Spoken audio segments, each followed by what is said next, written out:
The basis of the book, Nuclear Showdown in Iran, Revealing the Ancient Prophecy of Elam, that's coming out heavily out of the reference in Jeremiah 49, verses 34 through 39 approximately. Few are talking about this until more recently, and you call this a vastly overlooked prophecy. Why is that? Well, for several reasons, Jan. One is you're going to have a very hard time, as did I, finding any commentaries on it. I mean, there's just a handful of them out there, which, compare that, like, for instance, that very popularized but very important prophecy by Ezekiel in chapter 38, where you'll have all kinds of commentaries and books written about that. If you go combing through the Internet or the bookstores and libraries, you'll find hardly any commentaries on Elam. It's 6 verses. It's nestled in compactly between a historically fulfilled prophecy, and then it gets into, in chapter 50 and 51, you got the whole big Babylon thing, and everybody, of course, reads a lot about Babylon. That's a big mystique, if you will, but very important prophecies in Jeremiah 50 and 51. So it's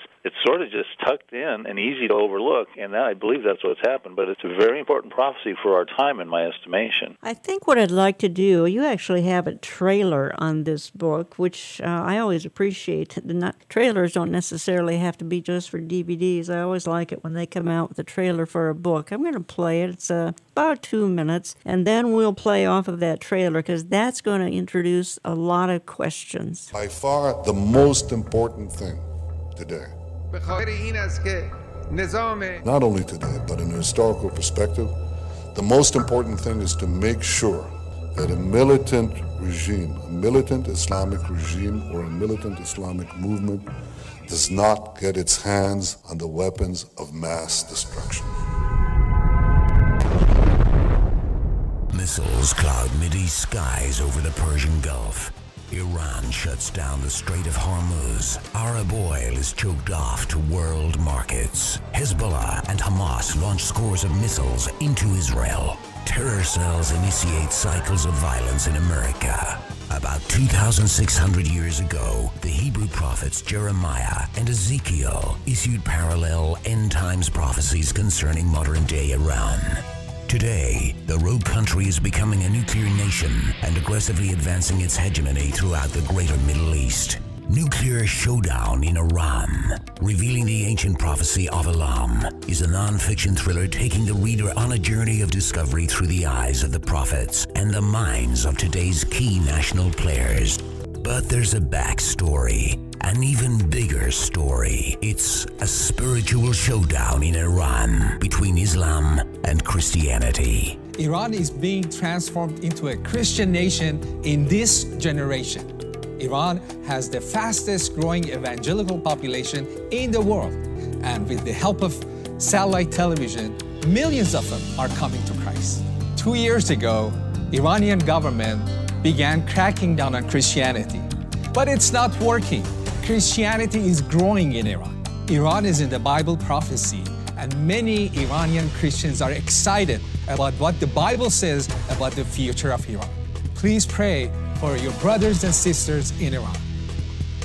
Okay, Bill Salas, I want to pick up on the end of that trailer first. Then we'll go back to the more ominous information that you write about and talk about in that trailer. But the sort of the revival in Iran, I actually played a clip of you a couple of weeks ago in my program with Bill Koenig talking about this as a minute or two clip. But help the listeners understand what on earth is happening that the Islamic Republic of Iran that America abandoned back in 1979. We abandoned the Shah of Iran. And then the Mullahcracy rose up at that time. And being a Christian over there is next to impossible. And yet here we have a center of evangelical revival. What's going on? Well, and that's really the amazing thing, Jan. As I set out to write this book, I was not going to really focus on that, but I was so intrigued by it, and it became so vivid to me as I was writing the book. It's the narrator said the backstory is the bigger story. To me, that's what it is. There's good and bad news in this Jeremiah prophecy, and it ends with the good news. And we're seeing that God is doing an amazing work through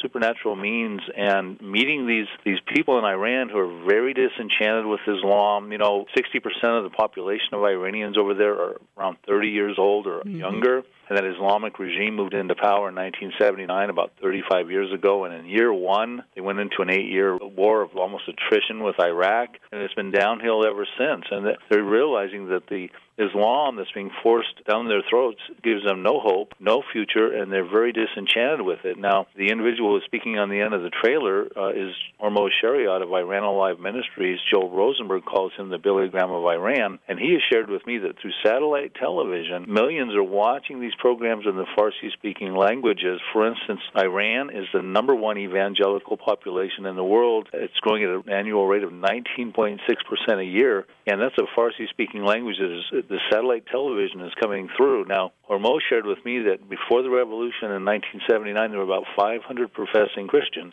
Presently today, they estimate a minimum of 1 million, but they think more realistically, because it's very hard to get a consensus, that there's about 3 million to 5 million who are just coming to the Lord in multitudes. It's just an amazing backstory, Okay, Jan. now, how is the government there dealing with this? Because that's a lot of people to crack down on. So they overlooking it, or are they coming after them? Are they closing down their home fellowships? What? Well, they're not appreciating it, to say the least. You know, there was a period before President Ahmadinejad was ruling. Now, of course, he's been replaced by Rouhani, Hassan Rouhani. Right. But where you could actually, I've been told, you could actually witness without too much persecution, and people were fairly receptive. But when Ahmadinejad got into power and they saw Christianity starting to burgeon exponentially, they started cracking down. And specifically, a couple years ago, they issued a decree to close all home churches, to imprison all pastors, and to persecute all Christians. And so it's become a really big deal now. And you know what's interesting, the way they do it now, is they actually kind of nestle into a friendship,